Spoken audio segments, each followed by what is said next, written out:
Well, can I begin by thanking Professor Alice Gast for not only hosting us here at this amazing venue, but actually when we first met, which is about 2 years ago now, presenting and agreeing with us the idea that Hammersmith and Fulham could be the anchor borough for this amazing institution. My colleague Andrew Jones has been fundamental to this idea. I'd also like to thank Sophie Devonshire, our Business Commissioner, and Greg Jackson, who's our other Business Commissioner. John Anderson in Imperial, Professor David Gann and Tom Pearson have all helped us get to this point at the moment, and I'm very grateful to everybody. I am particularly grateful to everyone in this room who is working hard to grow this local economy, and in doing so, providing opportunities for the thousands of people that live and work in our borough every single day.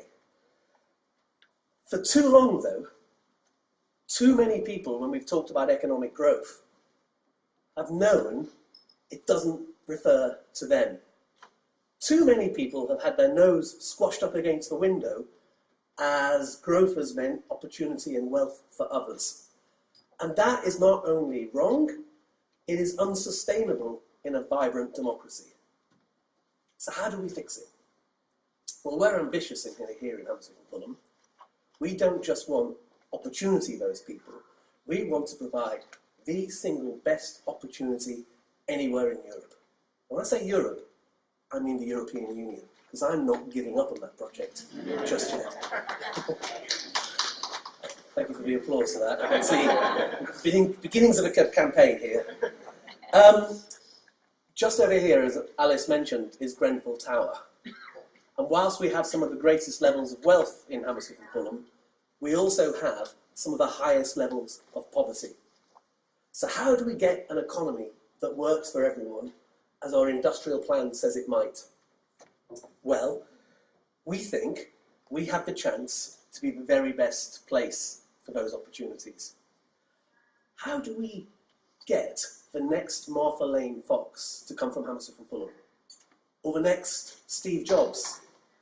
And how do we get those people to have started from some of the toughest backgrounds but gone on to make some of the greatest achievements?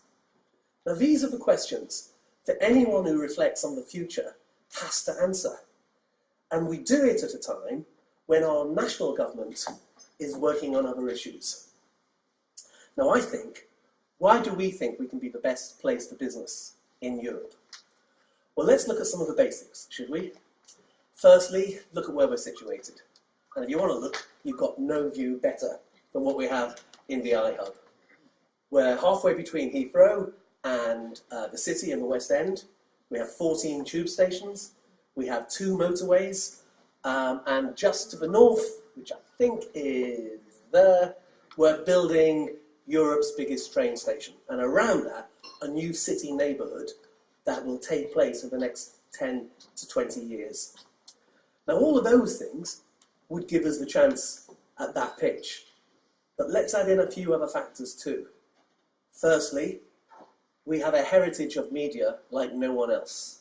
The BBC, Endemol, UK TV, Disney, and recently you'll have seen in the news that ITV is moving to Hammersmith and Fulham. So we're delighted by that. On top of that, we have an arts culture that is amazing. I was on a Virgin Atlantic plane watching an advice on what to do in London. I thought I'd have a look. I've lived here a while. And they said the Bush Theatre was the most vibrant theatre in the country. And we've got the Lyric, we've got the Apollo, we've got Lambda, we've got many other artistic offers. So how do we get those to come together? And then let's add in the cream on the cake, the best single thing we have here. Let's add in the most amazing strategic advantage we have, and that is Imperial College London. Imperial College London, if you look it up, it's meant to be the 8th best university in the world. But it is second to none when it comes to engineering, and when it comes to science, and when it comes to biotech, and it comes to innovation.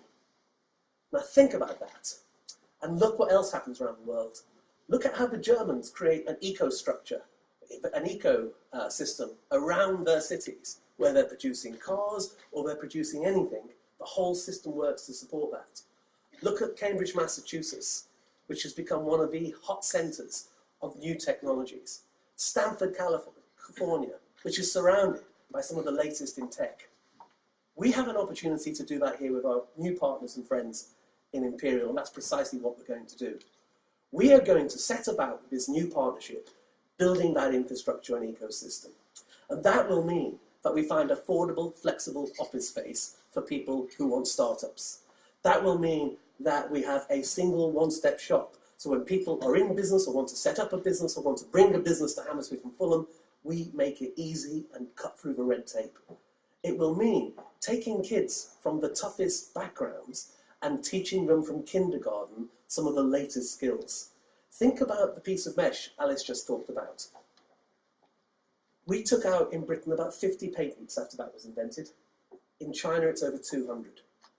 If it's a modern British disease, it's that we often have the best ideas, but the economic growth goes somewhere else. Well, it falls to our generation to stop that. And with this industrial strategy, we get a chance to do that now. So we have to look to the future. And in looking to the future, we need to think, what is this shining city on the hill we want to build? And we know it needs to be green and clean, which is why in our borough we've got the largest number of electric car charging bays anywhere in Britain, and Britain's first free electric car club. And we'll be doing other things to clean the air and enhance the environment. And we know it needs to be viable, which is why this economic strategy is so fundamental. But for me, as a politician, it has to be fair. And building a future where everybody, no matter what background come from, no matter what their creed, no matter what their views, their abilities and disabilities, building a future where all of us stand as one to build a community that is the envy of everybody else. That's what we've got to set out to do. And today is the start of that mission. Thank you very much.